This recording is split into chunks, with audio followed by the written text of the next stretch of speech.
In front of me is Redmi Note 15 Pro, and today I would like to show you how you can check all specifications of this Redmi.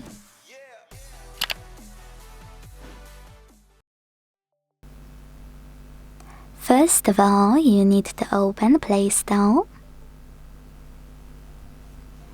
and download free app called DevCheck Device and System Info from Flare to Developer.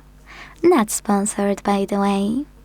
Once you do, launch it.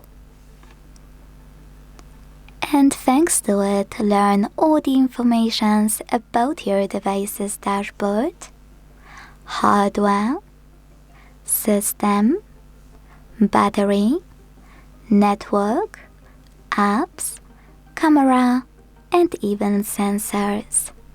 Quick tip: when you go into dashboard section, make sure to click on all of those options, not only because you will see all the informations, but also because by tapping settings at the bottom right corner of each pop-up, you will get transferred to this section in your device's settings instantly. You can also do that by clicking on gear icons at the top right corners of multiple sections.